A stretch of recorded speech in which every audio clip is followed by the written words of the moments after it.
रोहतास जिले नासरीगंज प्रखंड क्षेत्र के बरडीहा मोड़ के समीप अर्थात भवन में जन अधिकार पार्टी का एक महत्वपूर्ण बैठक किया गया।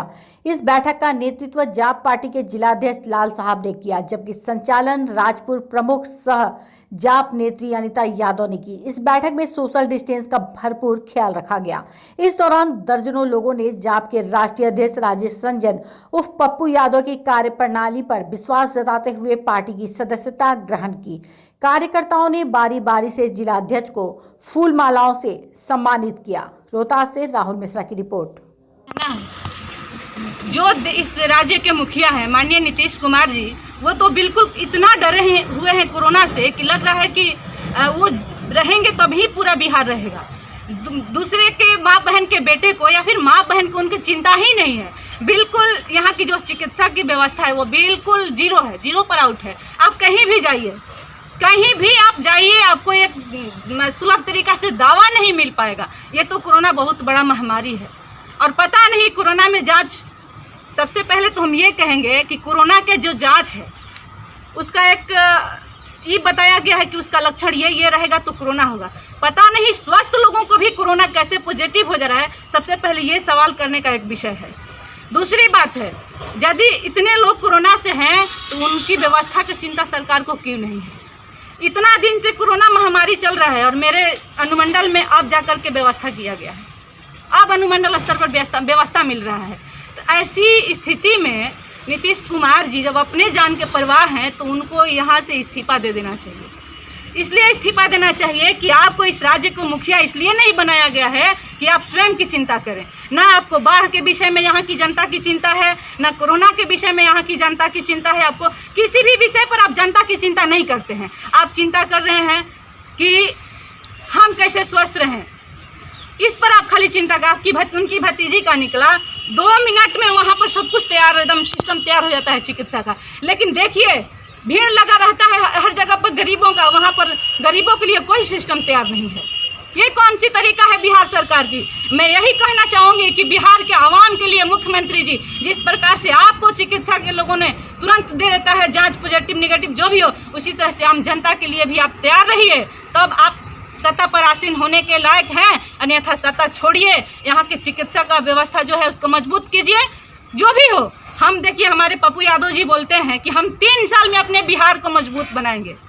तो मैं बिहार की जनता से अनुरोध करती हूँ कि आप पप्पू यादव जी के लिए दीजिए और देखिए चिकित्सा शिक्षा यही 2 स्तंभ है जो लोगों को मजबूत करेगा, शिक्षा और चिकित्सा। और यही 2 चीज़ से हमारे माननीय मुख्यमंत्री जी खिलवाड़ कर रहे हैं।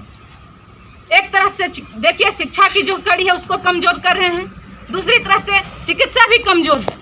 तो जब यही 2 चीज़ कमज़ोर रहेगी तो यहाँ की आवाम भी कमज़ोर हो जाएगा। कलम की ताकत जब नहीं रहेगा, शरीर की ताकत जब व्यवस्था नहीं रहेगी तो आदमी जी कैसे पाएगा, आदमी रह कैसे पाएगा? इस दोनों के कमज़ोर करने के बावजूद रोजगार भी कमजोरी, हर तरह से आप बिहार को कमज़ोर करके रखे हैं। आपको बिहार में सत्ता पर आसीन रहने का कोई हक नहीं है, आप छोड़िए। और जनता से हमारी अपील है कि आप, प्रार्थना है कि आप पप्पू यादव जी को दीजिए और चिकित्सा और शिक्षा की व्यवस्था को आप देखिए, आपका बिहार एकदम एक मजबूत बिहार बन करके आएगा। एक तरफ आप लॉकडाउन अनलॉक करते जा रहे हैं और दूसरी तरफ चुनाव की आपकी चिंता है। आप यही सोच रहे हैं ना कि मैं सत्ता में रहकर ही चुनाव करवाऊँ, ये गलत है। अगर आप जनता के शुभचिंतक हैं तो चुनाव बंद कीजिए, आराम से ये महामारी को चल जाने दीजिए।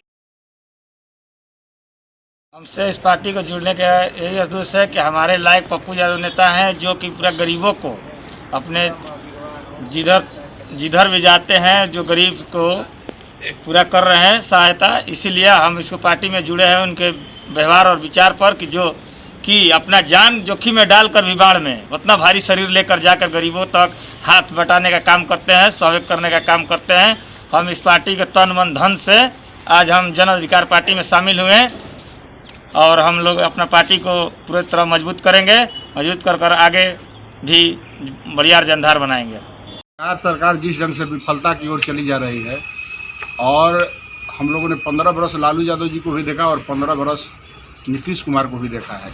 जो हालात परिस्थिति जो जहां बिहार था उससे बदतर स्थिति हो गया है। देखिए आज़ादी के बाद से जब से हम लोग पैदा लिए ऐसा महामारी हम लोग को रिजी में देखने को नहीं मिला। यह पहली बार कोरोना महामारी जो आया है, ना कहीं दवा है ना कहीं इलाज है। आज त्राहिमाम संदेश लेकर के आम पीपुल रोड पर आ करके करा रही है और यह सरकार कान में रुए डाल करके सो रही है। सोचिए कि जो बिहार का मुखिया है वह खुद ही सोया हुआ है, वह राजगीर भाग गया था कोरोना महामारी को लेकर के। जब उसके घर में कोरोना पैदा हुआ, उसकी भतीजी जब कोरोना की महामारी हुई, घर में कोरोना आ गया, तो यह भाग करके राजगीर में अपना जान बचा रहा था। सोचिए कि जिसको हम मुखिया बनाए हैं कि उसको पब्लिक के हित में, जनहित के सवाल पर, जनता के मुद्दों को लेकर के आज पब्लिक के बीच में रहना चाहिए। और यह सरकार, देखिए सरकार का मुखिया भाग करके राजगीर में अपना गेस्ट हाउस में अपना जीवन व्यतीत कर रहा था। तो ऐसी हालात में छोड़ दिया है बिहार को। ऐसी चीज़ों को लेकर के जन अधिकार पार्टी, अब बाढ़ के सवाल पर माननीय पप्पू यादव जी को देख लिए। पप्पू यादव जी ने बाढ़ का सवाल हो या कोरोना का सवाल हो, कोरोना के सवाल में जो गुजरात से, महाराष्ट्र से, हैदराबाद से, कर्नाटक से, गोवा से, दिल्ली से जो मजदूर फंस गए थे, जो आने में असहाय थे, उन लोगों को हम लोग दिल्ली से सब लोगों को पैसा उन लोगों के खाता में भेज करके, सब लोगों को गाड़ी घोड़ा का व्यवस्था करके, ट्रेन का हम लोग को नेता माननीय पप्पू यादव जी ने ट्रेन का पैसा दिया और उसके बदौलत हम लोगों ने वहाँ के मजदूरों को भेजा और मजदूर यहाँ आए। जब मजदूर आए तो सरकार कह रही है कि यह प्रवासी मजदूर हैं। बताइए, हम घर में हैं, यहाँ से हम गए हैं कहीं दूसरे जगह कमाने के लिए, और यह सरकार कह रही है कि इसे प्रवासी मजदूर हैं। बताइए, इससे बड़ा दुर्भाग्य क्या होता है। मेरे घर के बेटा को, मेरे घर के भाई को और मेरे मजदूर को, मेरे मजदूर करने वाले मेरा भाई ही थे जो बाहर में अपने बाल बच्चों को जिलाने के लिए बाहर गए थे, वैसे उन लोगों को कह रहा है यह प्रवासी मजदूर है। दुर्भाग्य है। जितना भी डॉक्यूमेंट आया होगा जिला पदाधिकारी के यहाँ, चाहे ब्लॉक स्तर पर भी आप लोग देखे हों, चाहे मीडिया के माध्यम से भी लोग बोलता है तो इन लोगों को प्रवासी मजदूर बोलता है। यह जन अधिकार पार्टी प्रवासी मजदूर नहीं समझ रही है। यहाँ के इन लोगों को घर के हम लोग बेटा भाई समझ रहे हैं। बेटा भाई हमारा बाहर बेरोजगारी की समस्या को दूर करने के लिए बाहर गया था कमाने के लिए, वह मेरे घर आया है। हम आदरपूर्वक उनका सम्मान करते हैं और जो उनको सुख दुख है, जो गरीबी अमीरी के सवाल पर हम लोग को लड़ना है, जन अधिकार पार्टी लड़ने के लिए तैयार है। चाहे बाढ़ का समाज हो, बाढ़ का समस्या हो या कोरोना का समस्या हो, इन सारे मुद्दों को लेकर के जन अधिकार पार्टी जनता के बीच में, जनता के सवाल पर पप्पू यादव जनता के बीच में है। आप लोग से छिपा हुआ चीज़ नहीं है।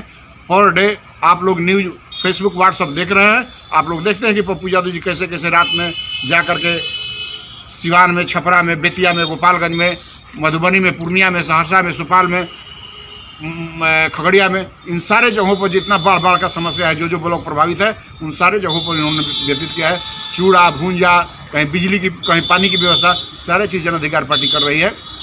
इन मुद्दा को लेकर के हम लोग जन अधिकार पार्टी को चाहते हैं कि पब्लिक का आवाज़ बन करके पब्लिक के जो सुख दुख है उसके साथ में हम